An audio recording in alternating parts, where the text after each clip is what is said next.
Hello guys, welcome to SK sir's maths academy. आज आपण बघणार आहोत non homogeneous system of linear इक्वेशनवर काही क्वेश्चन्स की ज्याच्यामध्ये आपल्याला कॉन्स्टंट्स दिलेले असतात आणि आपल्याला त्या कॉन्स्टंटच्या व्हॅल्यूज फाइंड आउट करायचे असतात. आणि अगोदर हे गिवन असतं की त्याच्यामध्ये सिस्टीमचं सोल्युशन कसं आहे, कन्सिस्टंट आहे की नाही, इनकन्सिस्टंट आहे की नाही, किंवा युनिक सोल्युशन आहे किंवा इन्फिनाइट मेनी सोल्युशन्स आहेत. तर अशा तुम्हाला सोल्युशनच्या वेगवेगळ्या कंक्लुजन्स म्हणजे वेगवेगळ्या केसेस सांगितलेल्या असतील आणि तुम्हाला त्याच्यावरनं त्या दिलेल्या कॉन्स्टंटच्या व्हॅल्यूज काय आहेत त्या शोधायच्या आहेत. पहिला प्रॉब्लेम घेतोय आपण, ज्याच्यामध्ये तुम्ही बघू शकता की सिस्टम ऑफ इज कन्सिस्टंट असं सांगितलं. काय सांगितलं? सिस्टम कधी कन्सिस्ट होईल? Only fan ABC are in arithmetic progression. एबीसीच्या व्हॅल्यू जेव्हा अरिथमेटिक प्रोग्रेशन असतील तेव्हा तुमची सिस्टम कन्सिस्टंट असेल असं सांगितलंय. मग आपल्याला त्या एबीसीच्या व्हॅल्यूज इथे फाइंड आउट करायच्या नाहीत, तर आपल्याला हेच प्रूव्ह करायचंय की ही सिस्टम कधी कन्सिस्टंट असेल जेव्हा एबीसी हे अरिथमेटिक प्रोग्रेशन मध्ये असेल. म्हणजे एबीसी मधलं रिलेशन फाइंड आउट करायचं, लक्षात घ्या. तर हा प्रॉब्लेम करूयात आपण. सगळ्यात पहिलं म्हणजे आपण पहिल्या स्टेपमध्ये नेहमी मॅट्रिक्स फॉर्म लिहितो.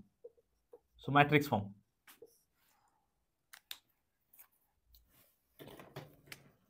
मग मॅट्रिक्स फॉर्म कसा लिहिणार याचा आपण? तर A X is equal to B. Matrix A लिहायची आहे कोएफिशिएंट मॅट्रिक्स 3 4 5 4 5 6 5 6 7. मॅट्रिक्स एक्स अननोन्सची मॅट्रिक्स असते X Y Z is equal to, इकडे कॉन्स्टंट्स ऑन आरएचएस जे आहेत ए बी सी. मग आता याच्यानंतर नेक्स्ट पॉइंट जो आहे स्टेप नंबर 2, ऑगमेंटेड मॅट्रिक्स.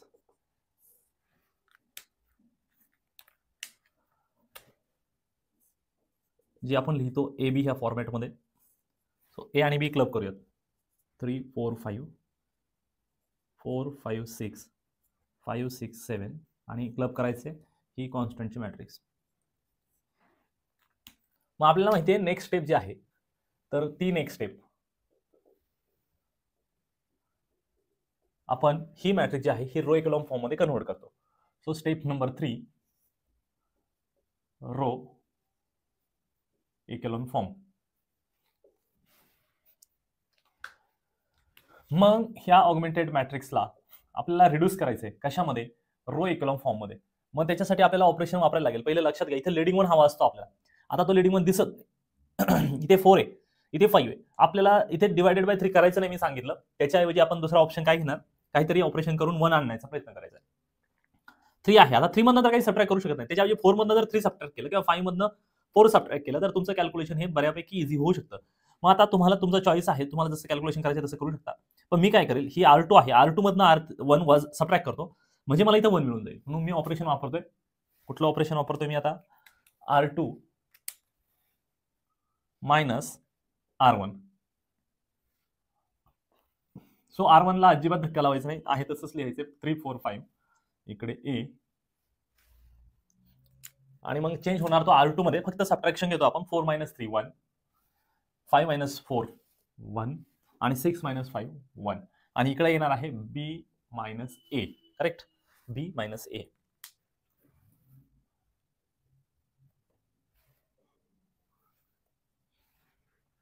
याच्यानंतरचं पुढचं ऑपरेशन आपल्याला माहिती आहे नेहमीप्रमाणे. याला वर घ्यायचंय म्हणजे R1 इंटरचेंज करा R2 बरोबर.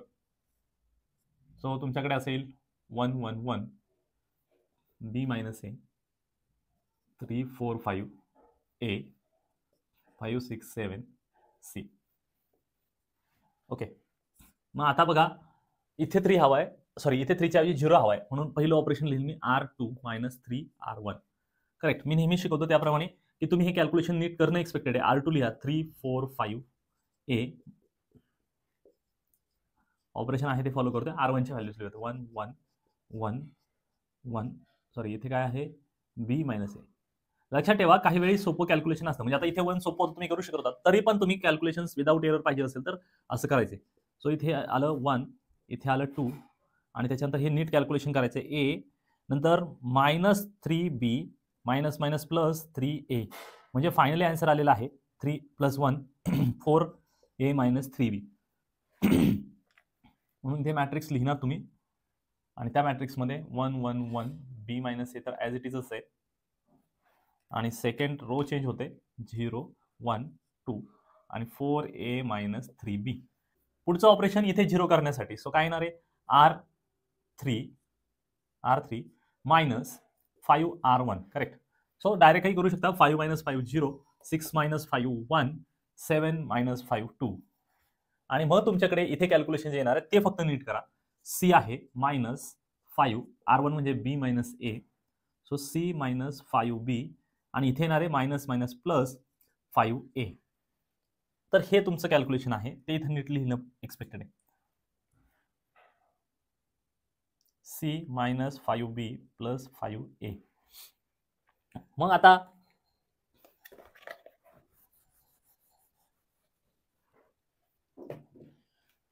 याच्या पुढे इथे लिडिंग वन मिळाला, इथे 0 करायचंय. कुठलं ऑपरेशन वापरू शकतो आपण r3 minus r2. Very simple. म्हणजे तुम्ही ऑब्झर्व केला असेल कॅल्क्युलेशन एकदम सोपी आहेत आपल्याला. So 1 1 1 b minus a, 0 1 2 4a minus 3b. आणि लास्टली तुमच्याकडे जे कॅल्क्युलेशन येणार आहे ते काय येणार आहे बघा. इथे 0 आणि इथे 0 आपल्याला माहिती असंच येतं ते सेम हे असल्यानंतर. पण बाकी कॅल्क्युलेशन नीट करायला लागेल. c minus 5b plus 5a, त्याच्यातनं सबट्रॅक्ट करायचं हे म्हणजे मायनस 4a मायनस 3b असं आहे बरोबर. मग जेव्हा मी हे कॅल्क्युलेट करेल प्रॉपरली तेव्हा मला असं मिळेल ते मायनस 4a आणि minus minus plus 3b. So काय होणार बघा c, त्याच्यानंतर इथे 5a आहे आणि 4a आहे म्हणजे फक्त प्लस a राहील आणि इथे मायनस 5b आहे आणि इथं प्लस 3b आहे म्हणजे मायनस 2b राहील. म्हणजेच आपल्याकडे काय येणार आहे a minus 2b, a minus 2b plus c. Okay, हे अशा पद्धतीने कॅल्क्युलेशन आलेत आपले.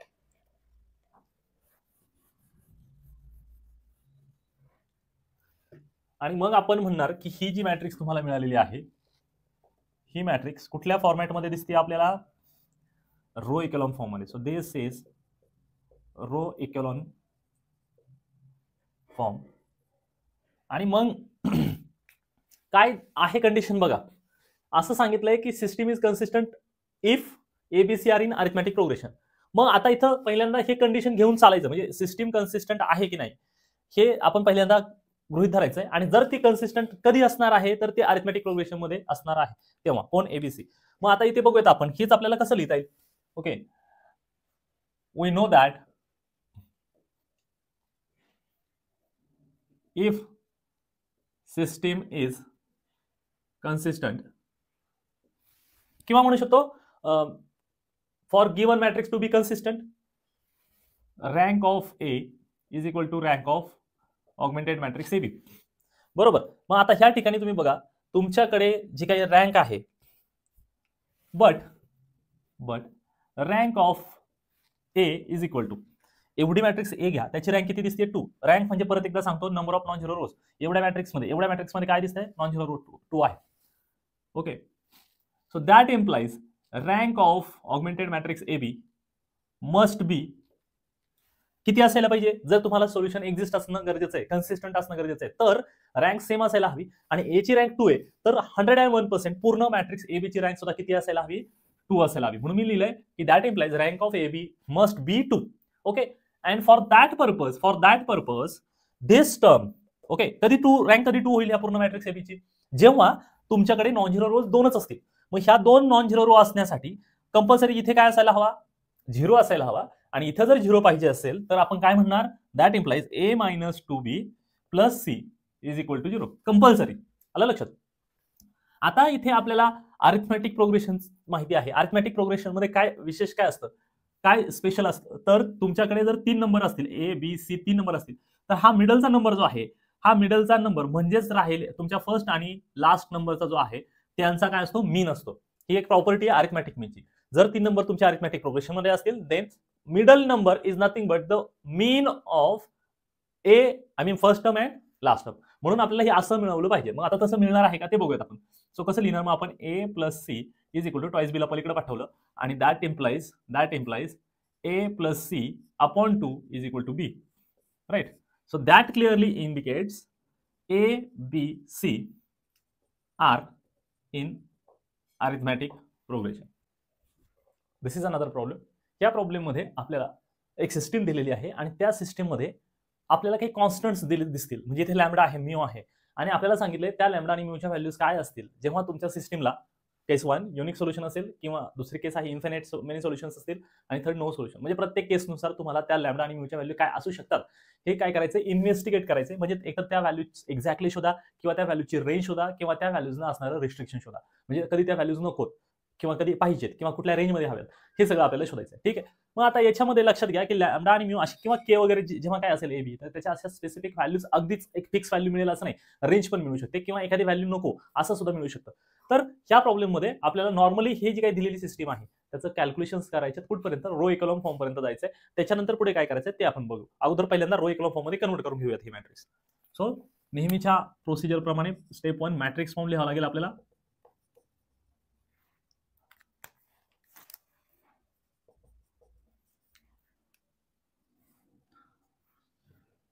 कोएफिशिएंट लिहितो 1 1 1 6 1 2 3 10. इथे 1 2 आणि इथे लॅम्बडा आहे, सो लॅम्बडा लिहायचा आहे, आणि इकडे काय आहे म्यू.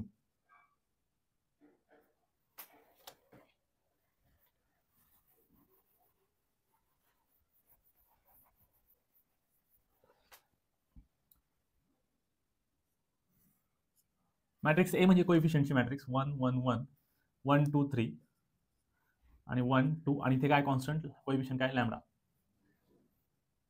त्याच्यानंतर X Y Z is equal to 6 10 mu. Second step,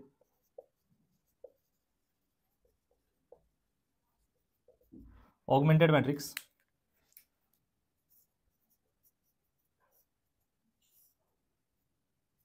ह्या दोन्ही मॅट्रिक्स क्लब करायच्यात.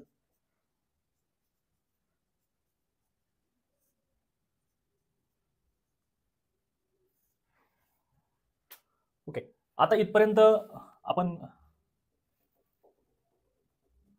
लिहिलेलं आहे. याच्यानंतरची पुढची स्टेप जी आहे ती नेहमीप्रमाणे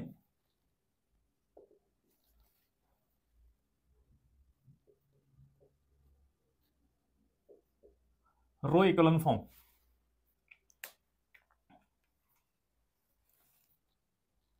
त्याच्यामध्ये ही ऑगमेंटेड मॅट्रिक्स एबी जी आहे तिला आपण कन्वर्ट करतो युजिंग सुटेबल रो ट्रान्सफॉर्मेशन्स. इथे लीडिंग 1 आहे बघा, एकदम छान मॅट्रिक्स दिलेली आहे आपल्याला. सो इथे 1 आहे, इथे 1 आहे, म्हणजे नॉर्मल दोनच ऑपरेशन्स करायचे आपल्याला. पहिलं करायचं R2 मायनस R1 करणार आहोत. पहिल्यांदा R1 लिहूयात ॲज इट इज.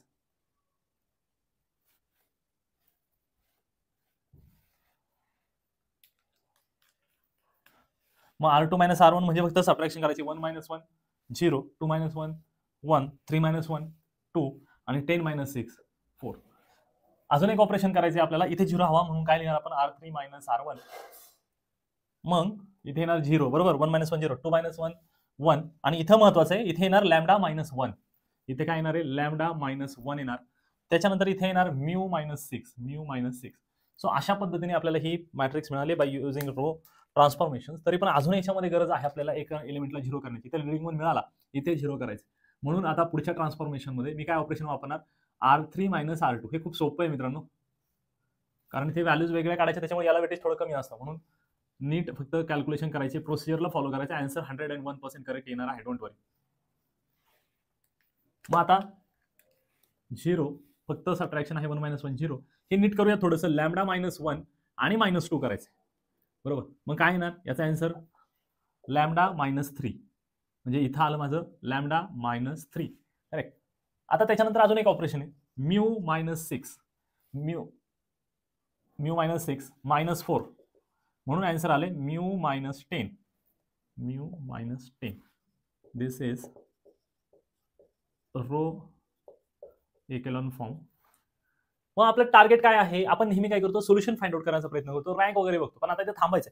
आता इथे आपली नेक्स्ट स्टेप स्टार्ट होते, स्टेप नंबर 4, आणि ती जास्त प्रिकॉशन्सली करणं गरजेचं आहे. इथपर्यंत तर सगळेच येतात, इथून पुढे प्रॉब्लेम करणं, व्यवस्थित कॅल्क्युलेट करणं गरजेचं आहे.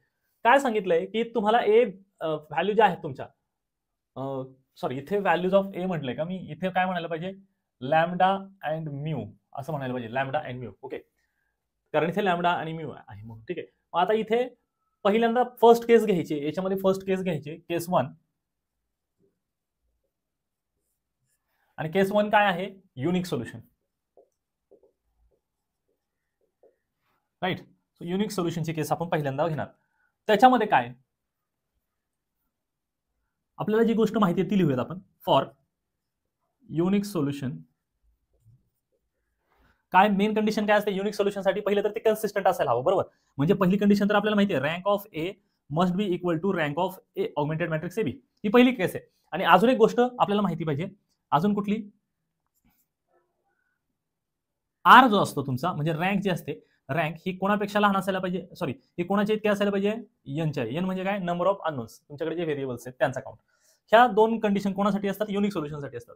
मग आता तुम्ही इथे जर पाहिलं तर रँक तुमच्याकडे समजा ही 3 येणं एक्सपेक्टेड असेल, बरोबर, ही 3 येणं एक्सपेक्टेड असेल आणि ही सुद्धा 3 पूर्ण मॅट्रिक्स पण 3 येणं एक्सपेक्टेड असेल, तर काय सांगू शकता, लॅम्बडा मायनस 3 काय नको, 0 नको. लक्षात ठेवा 0 नको. या दोनही गोष्टींचा एकत्रित विचार केल्यावर तुम्ही म्हणाल सर दोघांची 0 झाले तरी रँक सेम राहते ना, हो रँक राहते सेम, पण प्रॉब्लेम असा आहे की आर ची व्हॅल्यू 2 होऊन जाते आणि तुमच्याकडे असणारे व्हेरिएबलचा काउंट 3 आहे, त्याच्यामुळे R is equal to N ही कंडिशन सॅटिस्फाय होणार नाही. आणि म्हणून आपण हे कसं लिहू शकतो बघा, here n is equal to what, 3. Why? Because n is nothing but your unknown, बरोबर, right. That implies r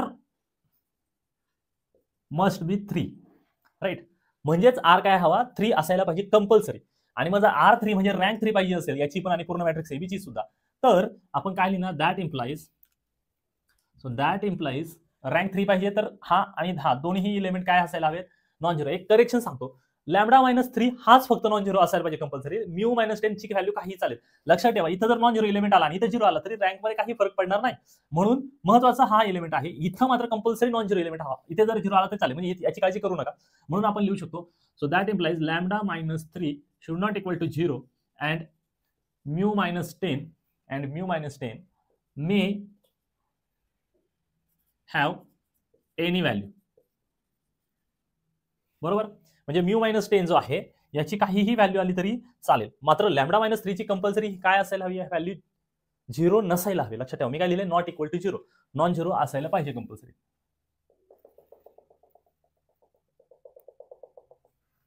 मग याच्या पुढे आपण लिहिणार आहोत, so that implies lambda should not equal to, बघा लॅम्बडा मायनस 3 नॉन झिरो असायला पाहिजे की नाही, म्हणून लॅम्बडाची व्हॅल्यू कंपल्सरी काय असायला, काय असून चालणार नाही, 3. म्हणून lambda is not equal to 3, lambda must not be equal to 3. Okay, लॅम्बडाची व्हॅल्यू 3 असून चालणार नाही. And mu may have any value or can have म्हणायला पाहिजे. ओके, सो हा पहिला पॉईंट तुमचा क्लिअर झालाय. तुम्ही केस 1 टॅकल केलेली आहे, केस 1 कळाली आपल्याला. आता केस 2, केस 2 मध्ये काय सांगितलंय आपल्याला बघा, केस 2 मध्ये सांगितलंय infinite solution.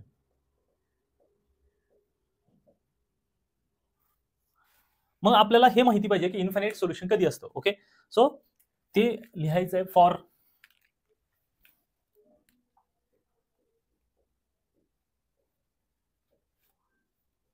Rank of A must be equal to rank of A B and R is less than N, right. मग आता इथे तुम्ही ऑब्झर्व केलं, here N is equal to 3. Why, because unknowns. So that implies जर N ची value मित्रांनो 3 आहे तर आर ची व्हॅल्यू आपल्याला काय असणं एक्सपेक्टेड आहे, कंपल्सरी. एन ची व्हॅल्यू 3 आहे आणि आर ची व्हॅल्यू त्याच्यापेक्षा लहान आहे, मग आर ची व्हॅल्यू त्याच्यापेक्षा लहान काय असू शकते, 2 असणार आहे. का, कारण हे जरी 0 झालं तरी तुमच्याकडे रँक किती असणार आहे, 2, कारण हे तर 0 होऊ शकत नाही, आता आपण करू शकत नाही त्याला.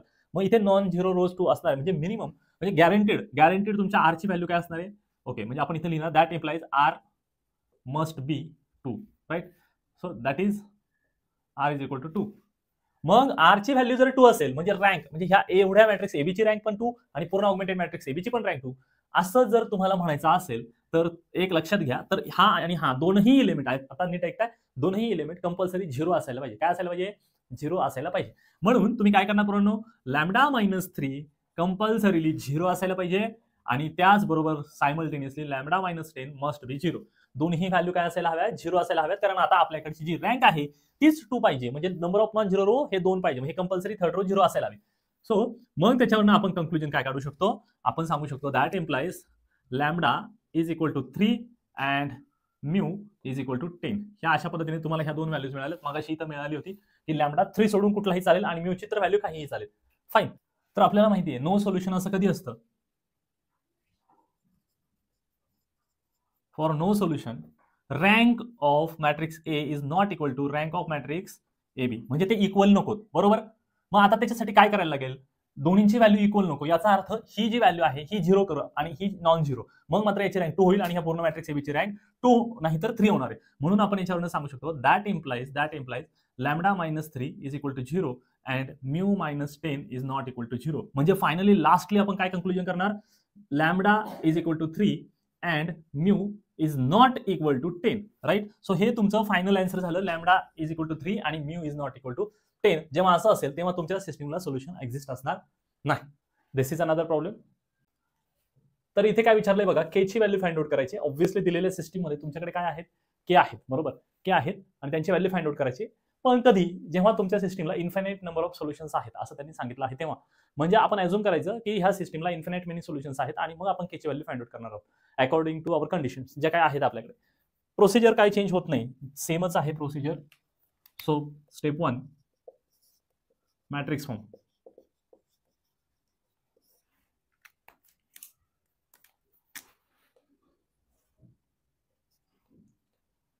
One 1 1 then 2 2 1 4 then 4 1 10.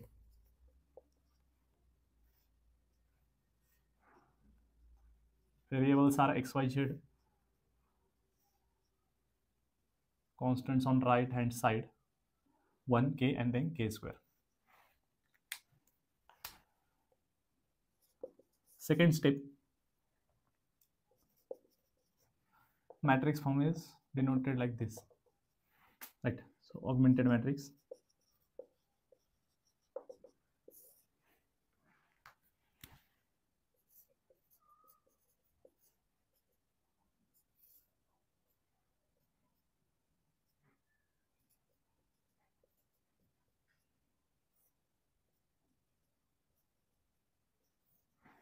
Next step is step number 3.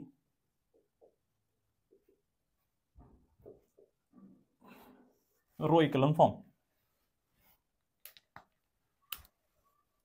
G augmented matrix A B आहे आपल्याकडे तिला आपण आता कन्व्हर्ट करणार आहोत कशामध्ये? रो इकॉलम फॉर्म मध्ये. फर्स्ट जो आहे तुमचा फर्स्ट रो आहे त्याच्यात फर्स्ट पोझिशनला 1 आहे. काही चेंज करायचं नाही त्याच्यामध्ये, ॲज इट इज ठेवायचं. त्याच्यानंतर 1. सेकंड पोझिशन जी आहे तुमची म्हणजे आय मीन सेकंड रो त्याच्यात 2 आहे त्याला 1 करूयात. ऑपरेशन वापरायला लागणार आपल्याला. कुठलं operation? R2 minus twice R1, correct. R2 minus twice R1. सगळे कॅल्क्युलेशन इझी जाणार कारण हे सगळं 1 1 आहे त्याच्यात. सो इथे पहिल्यांदा 0 येईल, नंतर इथे 1 2 ने मल्टिप्लाय केलेला असल्यामुळे -2 म्हणजे -1 येईल. 4 - 2 2 then k -2, right. Next operation जे आहे ते आहे इथे 0 करायचं आहे. So R3 minus 4R1, right. So हे कॅल्क्युलेशन व्यवस्थित करायचे. काय येणार? इथे 0 येईल, त्याच्यानंतर इथे -3 येणार, नंतर 10 - 4 6 येईल आणि k स्क्वेअर मायनस 4.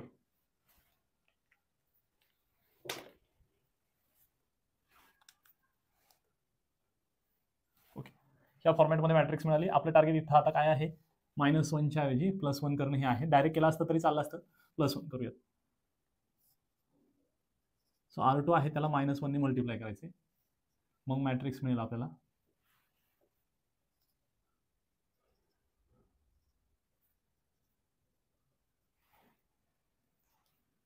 -0 1 -2 आणि इथे मायनसने मल्टिप्लाय केल्यामुळे काय होणार आहे? 2 - k असं येणार आहे. आता इथे 0 करायचं म्हणून ऑपरेशन वापरायला लागेल R3, अपोजिट साइन म्हणून प्लस करायला लागेल आणि 3 ने मल्टिप्लाय करायचे R2 ला.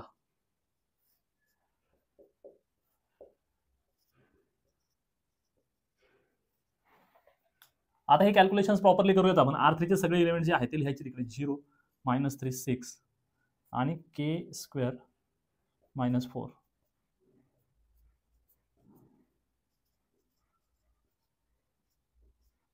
आता R2 वापरतोय आपण. सो 0 देन 1 -2 2 - k, so 0 0 6 - 6 0, आणि इथे आन्सर येऊन जाईल आपलं k². हे बघा -4 आहे, इथं 3 × 2 = 6 येईल, +6 -4. सो ठीक आहे, आपण व्यवस्थित स्प्लिटअप करू म्हणजे तुम्हाला अगदी व्यवस्थित समजून जाईल, राईट. सो काय आलं, k² - 3k + 2. सो इथे लिहिणार आपण k² - 3k + 2, आणि इकडे सगळं मात्र काय आलं, 0 0 आलेलं आहे. काय दिलेलं आहे आपल्याला सांगितलंय की given system has infinite solutions. म्हणजे त्याचा अर्थ काय, that is system is consistent. Infinite solution कधी असतात, त्याला सोल्युशन असतातच ना. मग जेव्हा तुमची सिस्टीम कन्सिस्टंट असते तेव्हाच त्याला सोल्युशन एक्झिस्ट असतात. आता सिस्टीम कन्सिस्टंट आहे याचा मिनिंग काय होतो, तर त्याचा मिनिंग होतो ही मॅट्रिक्स आहे ए, त्याची रँक आणि तुमच्याकडची पूर्ण ऑगमेंटेड मॅट्रिक्स ए बी, या दोघांची रँक काय असणार, same. So rank of A is equal to rank of augmented matrix A B. मग याचाच अर्थ काय झाला, याच्यावरून काय क्लिअरली आपल्याला कळतं की ए ची रँक किती आहे, 2, बरोबर, राईट. म्हणजे आपल्याला इथे क्लिअरली कळालं की रँक ही ए ची रँक 2 आहे, आणि इथे सुद्धा 2 यायला हवी रँक. कधी 2 येईल पूर्ण मॅट्रिक्सची, जेव्हा हा पार्ट जो आहे तर तो 0 होऊन जाईल. So that implies k² - 3k + 2 is equal to 0.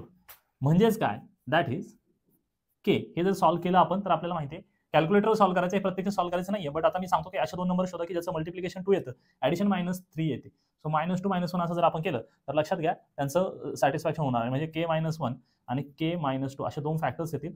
याचाच अर्थ k इज इक्वल टू काय मिळालं आपल्याला, k इज इक्वल टू 1 एकदा मिळतो, और k इज इक्वल टू 2, बरोबर. तर अशा पद्धतीने आपल्याला k च्या व्हॅल्यूज मिळालेल्या आहेत, जे की आपलं प्राइम टार्गेट होतं. परंतु एवढ्यावरच क्वेश्चन संपत नाही, इथे पुढे सांगितलं फाइंड सोल्युशन्स, बरोबर. मग आता आपल्याला याच्याबरोबर काय करायचं, सोल्युशन सुद्धा फाइंड आउट करायचं आहे. त्याच्यासाठी स्टेप नंबर 5, आणि आपण इकडे लिहिणार सोल्युशन्स. मी सोल्युशन्स असं म्हटलं कारण k ची व्हॅल्यू 1 असताना काही वेगळे सोल्युशन्स आहेत, आणि k इज इक्वल टू 2 असताना वेगळे सोल्युशन्स मिळणार आहे. मग पहिल्यांदा काय करायचे, for k is equal to 1 असं म्हणायचं.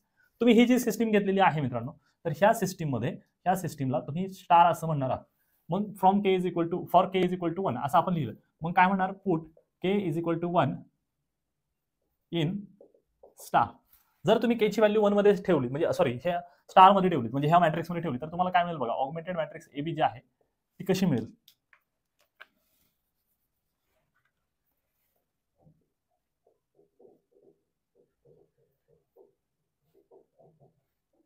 वन 1 1 1 देन 0 1 -2, आणि इथे तुम्ही 1 ठेवणार आहात म्हणजे 2 - 1 काय येणार आहे, 1. त्याच्यानंतर इकडे सगळे 0 होणार, आणि ऑब्व्हियसली इथे सुद्धा काय होणार, 0 होणार k ची व्हॅल्यू 1 ठेवल्याच्या नंतर. आता ही मॅट्रिक्स मिळाली, तर ह्या मॅट्रिक्सवरून आपण काय लिहिणार, त्याच्या रिलेटेड सगळ्या गोष्टी करायच्यात. आपण काय लिहिणार, त्याच्यामध्ये आपण त्याचा इक्वेशन फॉर्म लिहिणार जो आपल्याला येतो, इक्वेशन फॉर्म. इक्वेशन फॉर्म मध्ये कसं कॅल्क्युलेशन करतो आपण, सगळ्यांना माहिती. इथे काय अजूम करतो आपण, इकडे अजूम करतो की इथे x आहे, इथे y आणि इथे z असं अजूम करतो आपण. मग आता तसंच कॅल्क्युलेशन करून आपल्याला इक्वेशन मध्ये कन्वर्ट करायची ही मॅट्रिक्स. काय येणार मग, x + y + z is equal to 1 आलं, बरोबर. त्याच्यानंतर हे झालं तुमचं फर्स्ट इक्वेशन. सेकंड इक्वेशन मध्ये इथे x ची टर्म दिसणारच नाही, कोएफिशियंट 0 असल्यामुळे y - 2z is equal to 1 असं येणार, आणि याला इक्वेशन नंबर 2 म्हणायचं. आता थर्ड इक्वेशन लिहिण्याचा काही प्रश्न येत नाही, आणि म्हणून तुमच्याकडे 2च इक्वेशन्स आलेत. मग आता मला सांगा, ह्या ठिकाणी तुम्ही ऑब्झर्व केलं की तुमच्याकडे नंबर ऑफ व्हेरिएबल्स 3 असून तुमच्याकडे असणारे इक्वेशन्स 2च आहेत. म्हणजे या ठिकाणी एक कुठला तरी व्हेरिएबलला फ्री व्हेरिएबल सेट करावं लागेल. मग ज्याच्याशी रिलेटेड लीडिंग वन असतो त्याला तर फ्री व्हेरिएबल सेट करत नाही आपण कोणाला फ्री व्हेरिएबल सेट करतो, ज्याच्याशी रिलेटेड लीडिंग वन नाही. मग इथे लीडिंग वन दिसत नाही, म्हणजे याचा अर्थ we set z is equal to t as a free variable, आणि लक्षात ठेवा टी जो आहे, टी हा एक काय असतो, आर्बिट्ररी कॉन्स्टंट असतो. काय असतो हा, आर्बिट्ररी कॉन्स्टंट. एवढं लक्षात ठेवायचं, टी जो आहे तो एक रॅन्डम कॉन्स्टंट आहे. जशा टीच्या व्हॅल्यू चेंज होईल तसं तुमच्या पूर्ण सोल्युशन सुद्धा चेंज होणार आहे. मग आता झेडची व्हॅल्यू तर इथं तुम्हाला मिळालेली आहे, राईट. तुमच्याकडे झेडची व्हॅल्यू मिळालेली आहे इथे. आता मग आपल्याला वायची व्हॅल्यू शोधायची. मग from by back substitution from 2 म्हणूयात. मग 2 काय आहे तुमच्याकडे, y - 2. आता इथे झेडच्या ऐवजी काय लिहायचंय, टी लिहायचंय, म्हणजे y - 2t is equal to 1. So that implies y is equal to 1, आणि याला पलीकडे पाठवलं तर काय होणार, -2t जे आहे तिकडे गेलं काय होणार, प्लस. सो सेकंड जे आहे तुम्हाला y ची व्हॅल्यू मिळाली आहे, y is equal to 1 + 2t. त्याच्यानंतर फ्रॉम इक्वेशन 1 काय करायला लागेल, इक्वेशन लिहूयात पहिलं x plus Y plus Z is equal to 1. एक्सची व्हॅल्यू शोधतोय आपण प्लस वायची व्हॅल्यू ठेवूयात, वायची व्हॅल्यू किंवा डायरेक्ट शिफ्ट करून नंतर व्हॅल्यू ठेवूयात. x is equal to 1 minus Y minus Z असं लिहिणार आपण. सो 1 मायनस वायची व्हॅल्यू आहे तुमच्याकडे काय, वायची व्हॅल्यू दिसते आपल्याला 1 प्लस ट्वाइस टी मायनस झेडची व्हॅल्यू टी तिथे ठेवायची. सो अशा पद्धतीने आपल्याला x इज इक्वल टू, नीट ऑब्झर्व करा, 1 मायनस 1 कॅन्सल होतील, ह्या मायनस जो आहे मायनस इथे मल्टिप्लाय होईल म्हणजे मायनस 2t आणि मायनस टी, अशा पद्धतीने मायनस 3t असं आपलं आन्सर येणार आहे. सो ह्या पहिल्या केसमध्ये जिथे तुम्ही k ची व्हॅल्यू 1 ठेवलीत त्या ठिकाणी तुमच्याकडे x y z च्या अशा 3 व्हॅल्यूज आपल्याला प्रॉपर मिळालेल्या आहेत आणि हे आहे इन्फिनिट सोल्युशन. ठीक आहे, आता एवढ्यावरच आपलं काम संपलंय का, तर नाही. तर याच्यानंतर सुद्धा मित्रांनो आपल्याला अजून एक सोल्युशन फाइंड आउट करायचंय. कोणासाठीचं, आता k साठीचं सोल्युशन फाइंड आउट करायचंय. बरोबर, इथे k ची व्हॅल्यू तुम्ही 1 ठेवली होती, याला a म्हणूयात आपण समजा. आता तुम्हाला b मध्ये काय करायचंय, तुम्हाला k ची व्हॅल्यू जी आहे ती 2 ठेवायची. कशात ठेवणार आहात तुम्ही, आता इथे व्हॅल्यू जी k ची 2 आहे इन स्टार, ही जी मॅट्रिक्स आहे ह्या मॅट्रिक्स मध्ये परत एकदा ती व्हॅल्यू ठेवायची आणि ती व्हॅल्यू ठेवली तर आपल्याला काय मिळेल बघा, augmented matrix AB is equal to, तुमच्याकडे मॅट्रिक्स आहे 1 1 1, त्याच्यानंतर 1 0 1 मायनस 2. आता इथे जर 2 ठेवली आपण, k ची व्हॅल्यू 2 ठेवली तर 2 मायनस 2 काय होणार आहे, 0 होणार आहे. त्याच्यानंतर ह्या तीनही व्हॅल्यू 0च आहेत आणि इथे तुम्ही जर 2 ठेवली, लक्षात घ्या, जर तुम्ही आता इथे 2 ठेवली व्हॅल्यू तर काय येणार आहे, 0 येणार आहे फॉर शुअर. काय, कारण 2 चा स्क्वेअर 4 येतो, 4 आणि इथे काय येणार आहे 3 2 जा 6 येणार. So minus 2 plus 2 0. So answer 0 येणार. लक्षात ठेवा, डायरेक्ट डोळे आपण 0 लिहायचं, त्याचं कारण असं, कारण हे ज्या व्हॅल्यू शोधल्यात ना त्या k1 k2 are nothing but the roots of this equation आणि k square minus 3k plus 2 चे रूट आहेत, म्हणजे यांच्यामुळे ह्या k square minus 3k plus 2 ची व्हॅल्यू 0 होणार. कॅल्क्युलेशन नाही करायची गरज. मग आता हे झाल्याच्या नंतर आपण इथे लिहिणार आहोत, काय लिहिणार आपण, हे झालं तुमचं for k is equal to 2. आता इथे लिहिणार आपण इक्वेशन फॉर्म. इक्वेशन फॉर्म लिहायचे आपल्याला. काय येईल इक्वेशन फॉर्म बघा, याच्यावर 3 इक्वेशन्स मिळणार आहेत आपल्याला. कुठले 3 इक्वेशन्स मिळत आहेत बघूयात. x plus Y plus Z is equal to 1. आता अगदी फॅमिलियर झालोय आपण याच्याशी. y minus 2z is equal to 0. दोनच इक्वेशन मिळाली, याला a म्हणा आणि याला b म्हणा. मग आता फ्री व्हेरिएबल कोणाला सेट करावं लागेल, we set z is equal to, समजा आता तुम्ही अगोदर t म्हणत होतात, इकडे म्हटलं तरी चालेल समजा, किंवा येस म्हणूयात आपण, आपल्याला चॉईस आहे, आपण आपल्या चॉईसनुसार घेऊ शकतो. समजा मी येस लिहिलं, काय फरक पडत नाही, टी लिहा तुम्ही, z is equal to S. म्हणजे इथं पहिलं तर एक सोल्युशन मिळालं आणि काय करणार ॲज अ फ्री व्हेरिएबल, आणि जो यस आहे यस, तो यस काय आहे, यस आहे आर्बिट्ररी कॉन्स्टंट. ओके, मग आता फ्रॉम बी मध्ये व्हॅल्यू ठेवा, काय आहे B, Y minus 2z is equal to 0. म्हणजेच वाय इज इक्वल टू 2 आणि झेडची व्हॅल्यू काय ठेवायला सांगितलं, यस. सो वायची व्हॅल्यू मिळालेली आहे 2s. तुम्ही टी ठेवू शकता, काय अडचण नाही. त्याच्यानंतर फ्रॉम ए पूर्ण इक्वेशन लिहूयात आपण, X plus Y plus Z is equal to 1. मग X is equal to 1 minus Y minus Z असं लिहितो आपण, आणि मग 1 मायनस वायची व्हॅल्यू आहे 2s आणि झेडची व्हॅल्यू आहे यस. सो आपल्याकडे एक्सचं आन्सर मिळणार आहे 1 मायनस 3s. करेक्ट. सो अशा पद्धतीने आपल्याला एक्स वाय आणि झेड ह्या तिघांच्याही व्हॅल्यू ह्या ठिकाणी मिळालेल्या दिसतील.